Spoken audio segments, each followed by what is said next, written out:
attends, regarde. Alors,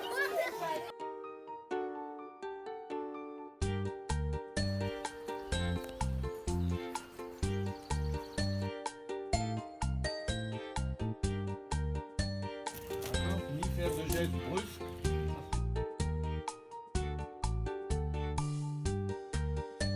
En réalité, elle est pas si grosse que ça. Oui, merci bien.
Nous passons maintenant à la partie qui nous intéresse tout particulièrement dans cette clé, la formation à l'élevage de rennes. En 2018, nous avons rajouté une corde à notre arc en proposant une formation à l'élevage de rennes à une 60aine d'apiculteurs. Ça n'a pas été facile de l'organiser. C'est cette formation que vous allez découvrir à travers ce film et les différentes séquences. L'ensemble est chapeauté par M. Charles Huck, formateur à l'UNAF, et a engagé dans bien d'autres actions au niveau de l'apiculture. Une formation théorique dispensée sur une journée a permis d'éclairer les intéressés et une partie pratique a donné l'occasion d'exercer les techniques. L'association a prolongé l'ensemble à travers des élevages menés in situ.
Alors oui, tout simplement pour vous dire que l'élevage de rennes, effectivement, est quelque chose qui est véritablement important.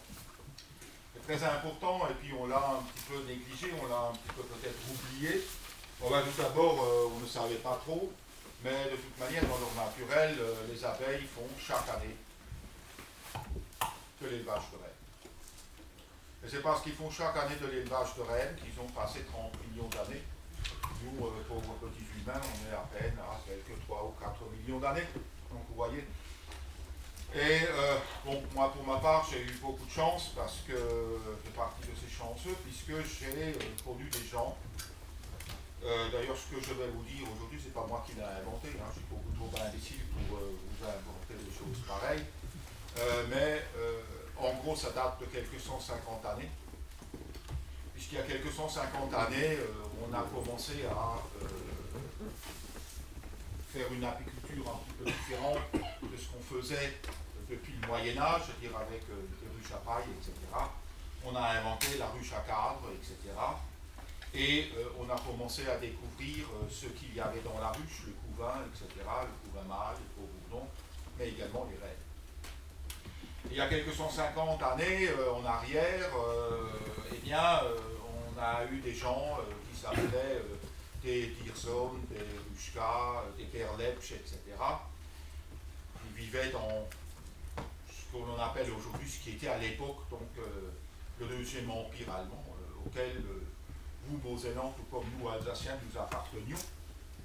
Et j'ai eu cette chance parce que il y a eu en 1872, il y a eu le congrès des apiculteurs itinérants de langue allemande à Salzbourg, et le fondateur un petit peu de l'apiculture alsacienne mosellane, qui s'appelait Bastian, c'est également un de vos ancêtres comme le nôtre, il est allé à Salzbourg et il est allé avec un autre qui s'appelait Jacques Pendler. Les deux y ont été. Alors c'est toute une histoire, hein, puisque l'un était pasteur, l'autre était instituteur, ça ne gagnait pas trop. Donc ils y sont allés à Salzbourg, ça coûtait de l'argent, donc c'est des industriels qui leur ont payé un petit peu, tout particulièrement les deux Dietrich. Il faut savoir que ces gens-là, comme les deux Dietrich, ils étaient protestants. Hein, la ruche alsacienne, l'agriculture alsacienne, les origines sont protestantes, il ne faut pas se cacher. Hein. Et ce fameux Jacques Pendler est capital parce que tout simplement, ils sont là-bas avec et ils voient les grandes sommités du monde apicole de l'époque, hein, grandes sommités, c'est-à-dire ils voient des ruchkas, ils voient des Deerson, parthénogenèse, hein, monsieur, tout ça. Et donc ils discutent, et puis évidemment, ils vont développer la ruche, et particulièrement Bastien va développer avec Dedler et puis les autres acolytes. Ils vont développer, puis ils vont commencer à développer aussi l'apiculture moderne, tout simplement en faisant de l'élevage de rennes et en créant évidemment des outils avec pour l'élevage de rennes. Tout simplement vous donner cela, je m'en sers encore aujourd'hui, c'est 150 ans. En France, on était encore dans les nains, on travaillait déjà avec ça. Si vous regardez aujourd'hui la ruche d'Adam, qui est une des ruches les plus développées en matière d'élevage et tout, et puis tous les accessoires, c'est parce que grâce à une famille en France qui s'appelle la famille Covis, qui a développé cela, et ça ce n'est pas innocent. Alors, le cours de l'histoire a fait que, en définitive, ce fameux Jacques Dedler, qui était instituteur à Ensheim, pour des raisons militaires, est venu à Mutzig, puisque Mutzig était une ancienne ville d'évêchés, très peu de protestants, des militaires qui viennent à Mutzig, qui sont beaucoup des Prussiens, etc., qui sont protestants, et ce Jacques Dedler est obligé de seconder le pasteur. Et donc, qu'est-ce qu'il va faire? Il va abandonner sa maison à Ensheim et il va venir à Mutzig. En venant à Mutzig, il va donc faire des cours de catéchisme, puisqu'il est retraité à partir de 1909.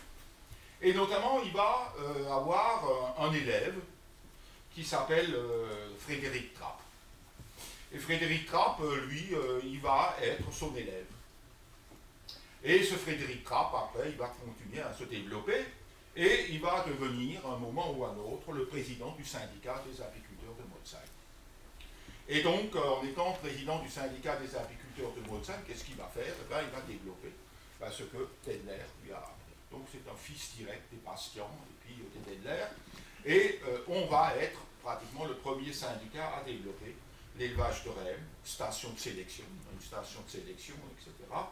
Et évidemment, j'ai eu cette occasion de connaître ce monsieur. Évidemment, quand on est jeune, on est imbécile. J'aurais pu en profiter encore beaucoup plus, il ne peut monter que cela. Enfin, le peu que j'ai profité m'a servi quand même à... Parce que pour lui, l'élevage de rennes, eh bien, c'était vraiment une manière organisée vraiment militaire. Hein. C'était la discipline pure et dure. Hein. On faisait de l'élevage comme ça, puis pas autrement. Seulement, on faisait une chose, et c'est ça le grand... Et c'est ce que ces gens-là, et ce que vous devez, un des premiers caractères que vous devez retenir, c'est la biologie de l'abeille, la biologie de l'insecte. Alors, c'est ça le point le plus important, et c'est véritablement le pivot. Parce qu'il n'y a pas que l'élevage de rennes. Il faut savoir pourquoi les abeilles font encore aujourd'hui chaque année de l'élevage de rennes d'une manière tout à fait naturelle. Parce qu'autour, eh bien, il y a encore d'autres facteurs qui vont se greffer. Et si on les oublie, eh bien, automatiquement, on est dans le mauvais chemin. Donc, chaque fois qu'on sort et que vous sortez de la biologie de cet insecte, ben, à chaque fois, vous avez un coup dans la nuque, hein, ou vous tirez une balle dans le pied. Là, vous le gravez dans le marron. Donc, en définitif, l'élevage ne fait partie que de la véritable biologie de cet insecte, je le répète et on le verra, comment exactement et tout ce qui l'entoure. Et donc en conséquence de quoi, on a un petit peu oublié, plus ou moins, avec la ruche, les différentes ruches, on a mis un petit peu de côté l'élevage de rennes, et aujourd'hui, de plus en plus maintenant, eh bien, on revient à nouveau à cet élevage de rennes. D'ailleurs, si la ruche d'Adam est véritablement développée en matière d'élevage de rennes, eh bien c'est grâce à ce fameux Trapp Frédéric, parce que le hasard veut, il y a 1940 et des familles sont expulsées en France, et donc une famille de Dorlisheim est expulsée à Pollen. Et une jeune fille de Dorlisheim, elle va voir un garçon qui s'appelle Charles Icobis, qui est apiculteur, un petit peu, il est ingénieur, et puis il est un petit peu bricoleur. Et lorsque la guerre est terminée, qu'est-ce qu'il va faire? Ben, il va prendre sa Emma, ils vont revenir à Dorlisheim. Et évidemment, comme il est apiculteur, il veut voir un petit peu comment ça se passe en apiculture. Et il va trouver, évidemment, qu'est-ce qu'on va trouver à Dorlisheim? On va trouver Trapp Frédéric. Et évidemment, la rencontre entre Charles Icobis et puis Trapp Frédéric, c'est un tout petit peu comme... alors ne dites pas que j'ai dit que Charles Icobis c'est un Gaulois, mais enfin c'est un petit peu ça, c'est le Gaulois qui rencontre, mon Dieu, l'homme moderne avec la voiture, avec le téléphone, etc. C'était tout un monde entre l'apiculture française et l'apiculture alsacienne. On avait déjà des cages de rennes, faisait de l'élevage, etc. Et c'est ainsi que lui il comprend qu'il faut développer, c'est pourquoi ils sont développés. Derrière, il y a eu Nico, il a connu des gens qui s'appelaient Nico, etc. Et donc, voilà pourquoi aujourd'hui, la ruche d'Adam est une des ruches, puisque c'est la ruche qu'eux-mêmes ils exploitent, et ils sont toujours encore apiculteurs, et ça c'est une très bonne chose, parce que rien ne sert de concevoir du matériel, il faut que derrière il y ait aussi une pratique. Et donc voilà pourquoi la ruche d'Adam est une ruche qui est véritablement développée, et y compris même au niveau de l'élevage de rennes. Ceci étant, je crois qu'il faut scinder deux choses. Il faut scinder d'une part une apiculture qui est une apiculture, petite apiculture, je ne dis pas l'apiculture de loisir, parce que pour moi, l'apiculture ce n'est pas du loisir. L'apiculture pour moi, de toute manière, c'est du professionnalisme. Alors on est grand professionnel, ou alors on est petit professionnel, mais en aucun cas, on est des amateurs. Je n'ai absolument pas, je me défends de donner le terme de amateur, et chaque fois qu'il y en a qui me disent amateur, je les rabats. Je leur rabats le mot en leur disant nous ne sommes pas des amateurs. Je connaissais beaucoup de monde, y compris dans le monde des arboriculteurs, qui ont voulu faire de l'apiculture, ils sont tous arrêtés. Ils ont dit non. Ah, je préfère sans poids planter des arbres, et puis m'occuper des arbres, et puis m'occuper des abeilles, parce que effectivement, beaucoup de difficultés, etc. Donc, je crois qu'il faut différencier deux choses, le grand professionnel et le petit. Alors, pour moi, la ruche d'Adam, elle est conçue pour le grand professionnel. Je préférerais que le petit apiculteur, lui, prenne plutôt une ruche divisible, parce que la ruche divisible, à mon sens, est beaucoup plus adaptée à un petit apiculteur.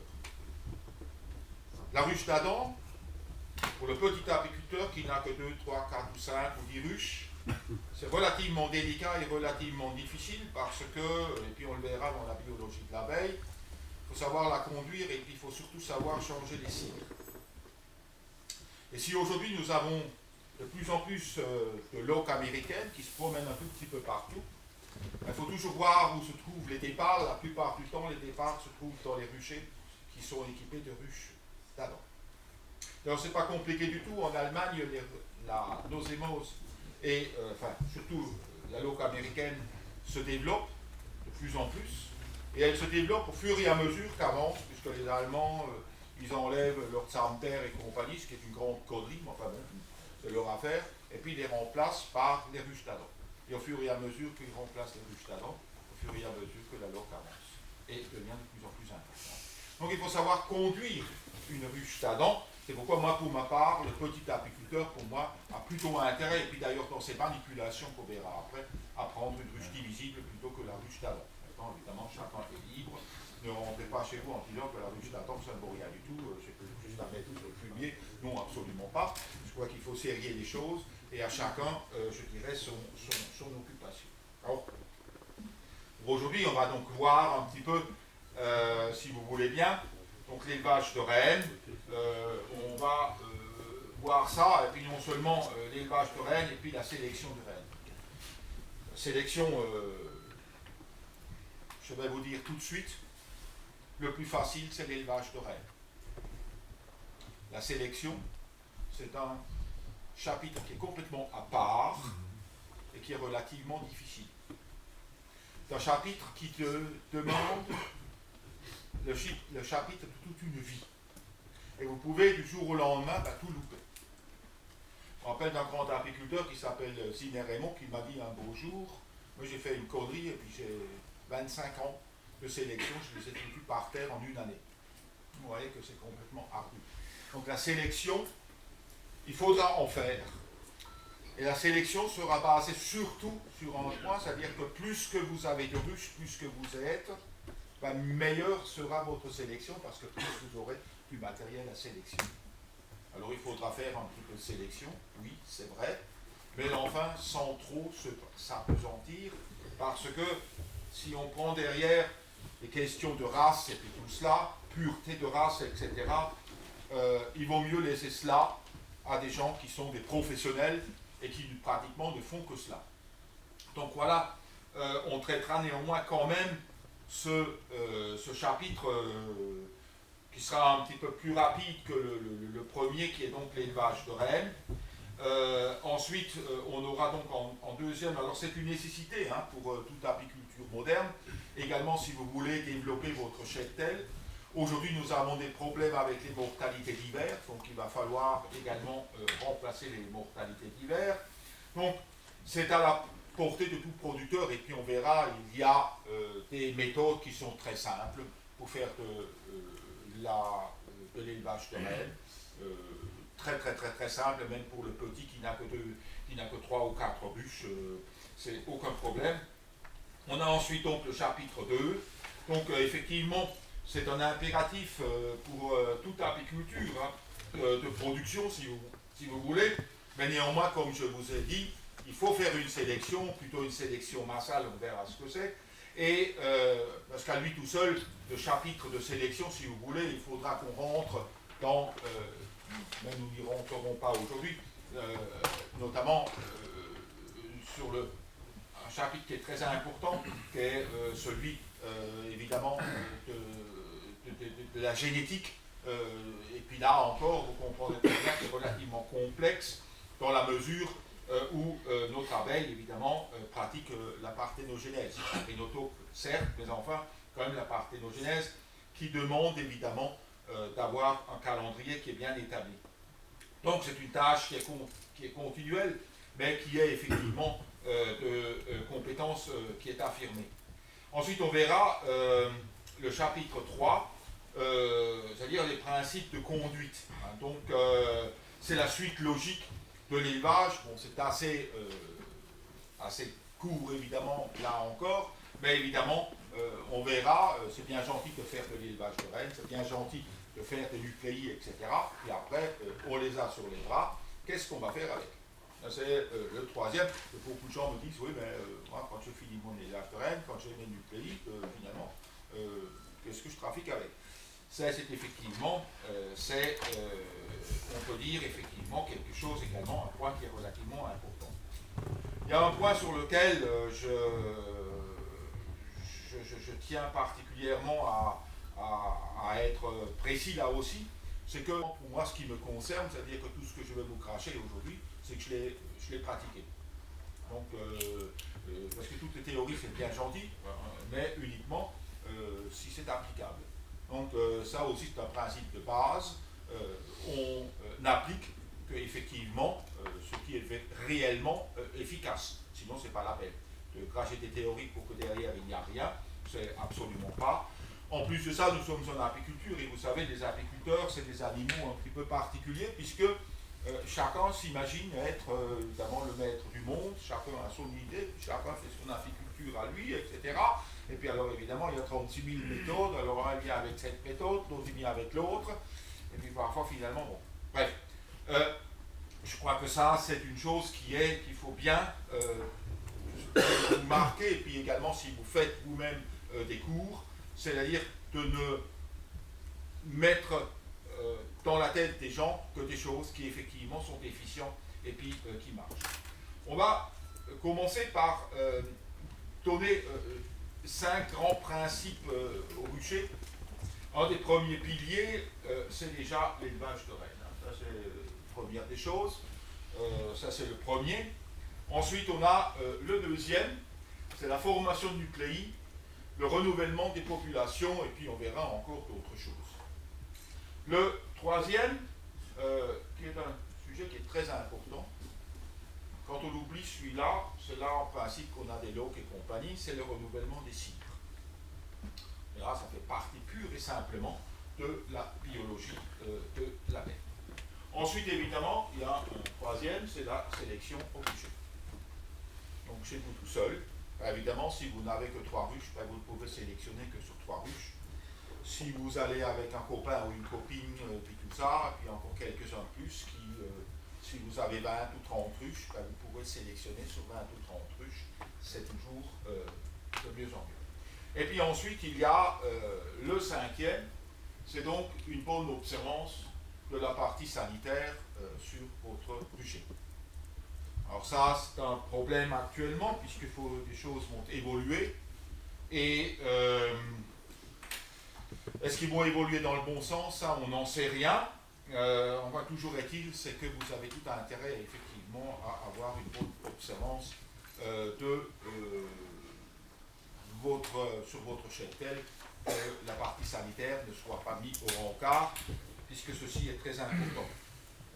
On peut, ceci étant, aujourd'hui, aussi c'est relativement difficile, on peut tout observer, on peut tout faire, etc.